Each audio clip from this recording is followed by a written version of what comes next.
Hey, Mike with Mike's Bags, and today I am reviewing the Warrior by Local Bags. Let's go ahead and dive in. We'll break this bag down. We'll start with the slow side of this bag, and this is the Surefire slow side. It's the same side that Surefire uses. It's a very player-friendly material. It's a very popular material. Pretty much every company out there has a bag with this material, one side or the other, if not both sides on it. They're using it. This is I call it a 5-speed. It's a slower 5, but it plays a 5-speed, very controllable.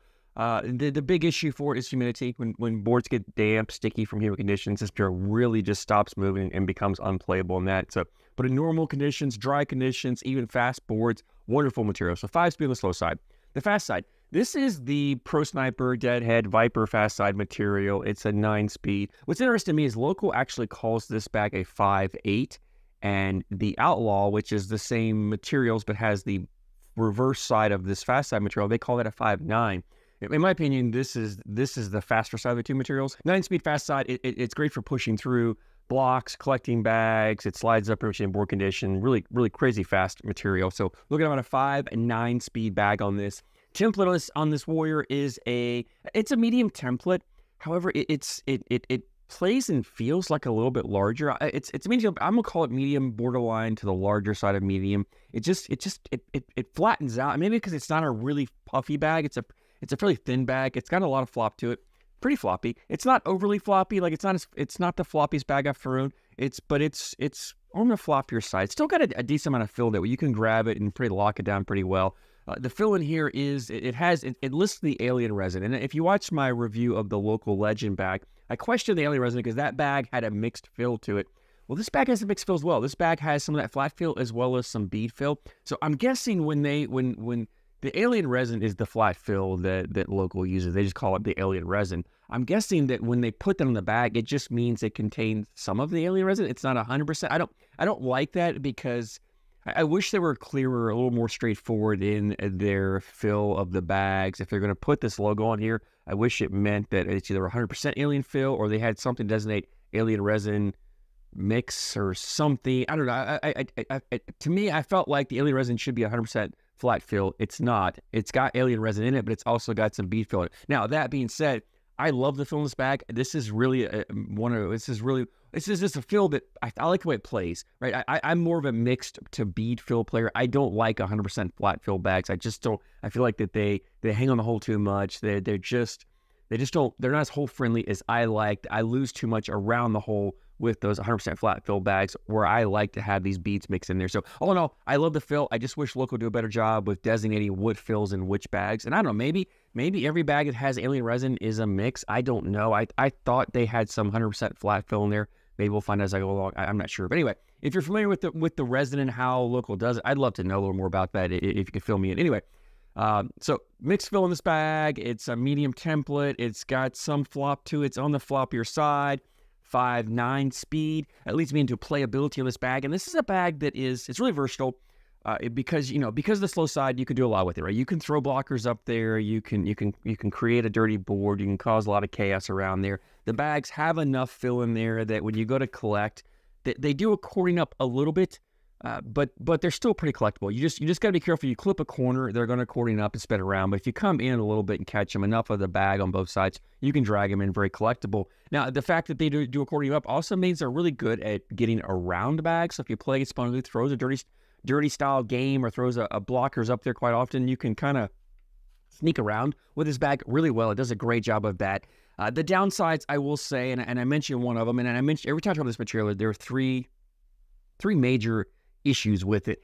The first one I mentioned is humidity, right? The boards get damp, sticky from humid conditions. The bag doesn't really slide. It sticks. It's very unplayable, which means I find this bag to be best for dry conditions. I actually like this material when boards get fast. You get fast boards, this material starts to kind of pick up a little bit of speed, but it's still playable. And a lot of the downsides of it, negatives of it, go away on faster board conditions, especially dry, fast boards. So anyway, the humidity is a problem. The second thing is the bag wants to kick on you. So if you don't throw a flat bag, you're going to get some kick. And that's where a lot of these bags go to that flat fill, right? If you have 100% flat fill in a bag with this Surefire material on the slow side, the bag isn't going to kick as much because that flat fill is a little softer landing, takes a lot of the balance, a lot of the movement out of the bag. When you add some beads in here, you're going to get some movement, some hop, which is going to cause a little bit of a kick to it.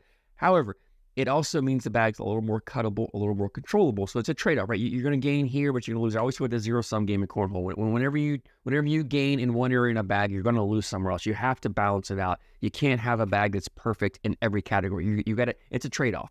The other issue I have is, and I mentioned it with the material, is it wants to hang on the hole. You're going to have bags that hang on the hole.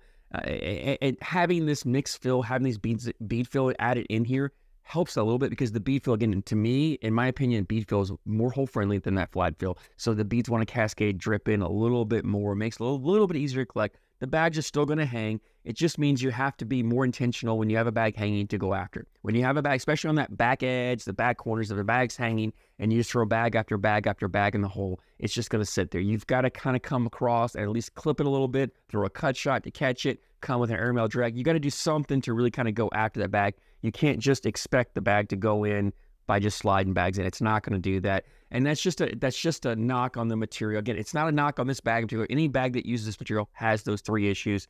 As long as you know they're there, you can deal with them, you can work around them. I have no problem with it. Again, for me, faster board conditions, you don't have as much of that hanging because there's less friction on the hole. The bag tends to want to slide a little easier in the hole. The bag doesn't kick as much on faster board conditions because it doesn't have as much grab when it comes and lands. It just kind of lands and flattens out and runs up. And then those fast dry boards, obviously, you don't have humidity to deal with. So the three issues you have the material go away as boards get a little faster, boards get dry. But all in all, for me, again, this is a bag that fast boards, I'm going hole for hole. I'm running bags in the hole. I'm not going to throw a lot of blockers. I'll put a blocker up every now and then if I need to. If my opponent throws a blocker, I'm stepping out one side or the other, and I'm kind of come into his bag, spin around and go around, or I could throw a cut shot. Now, the bag's having some flop to them. A floppier bag isn't as easy to cut, but you can still throw some cuts. You can make some subtle cuts, left or right, right to left, however you want to do them. You can make some little cuts to get around bags. You're just not making those really hard, aggressive cuts like you would with a more of a bouncier fill, more of an aggressive, more fill with a bag that has more movement to it. You're going to do it. This bag doesn't have a lot of movement, so you're not going to get those. But you can still cut. You can still control. You can shape shots. Is this a bag that's rollable, floppable? Yes. For people who are real good at rolling and flopping, yes. Average to below average players, we're not rolling this bag. This is just too floppy, too loose. You're not really going to have success rolling it. But if you are a roll bag thrower, again, I said all the time, if you throw roll bags and you're good at it, you can roll any bag that's out there. That's not a problem. But for those of us who don't roll very often, or who are occasional rollers or trying to learn to roll, this is not the best option for you. But you can play other shots. You can get around, because the kind of bully around, sneak around bags. You can throw the cuts. You can get around bags with this bag in other ways besides having to roll over them. So all in all, I actually enjoyed throwing this bag. I've kind of been on the fence about local. I've had some bags I liked. I had some bags I didn't like. This is a bag. Goes in that bag I like. I do like that. I enjoy throwing this bag. Spoiler alert, I have a review of the Outlaw coming up here in the future, not too distant future. And it's basically the same bag, except the fast side's flipped over. I actually like that bag a little better than the Warrior. So if you're thinking about getting this Warrior, hang on until I get that Outlaw review out in another week or so, just to compare the two. You might like that one better. You might like this one better. Just keep that in mind. Anyway, leads me to availability of these bags. Local has a website. It's localbagcompany.com. As always, been in the description, and go check that out. These bags are like, I think they're $70 plus. It's like $10-ish, I think, shipping, something like that. So $80, $85 all in, shipped to you. Great price on these bags. I think I forgot to mention, I seem to always forget this. These are ACL Pro stamped for 2023. I'm sure they'll be Pro stamped for 2024 as well. I'm guessing. I haven't seen the list for the new season yet, but they'll be coming out pretty soon. So they're ACL Pro stamped for $80, $85 shipped to you is a wonderful price. It's on that lower end of the pricing. Phenomenal bag for that. And for the pricing and the playability, for those reasons, I recommend it. If the bag was $110, I wouldn't. At $80 or $70 plus shipping, $80, yes, I recommend it to you. So go check it out. If you throw in the Warrior, I'd love to hear your feedback on it, whether you agree with me or not. I always love hearing your guys' opinions. If there's another bag that you like from local, I haven't reviewed, let me know what it is. I'll do my best to get our hands on a set of those. So I thank you guys for your support, and I thank you for watching.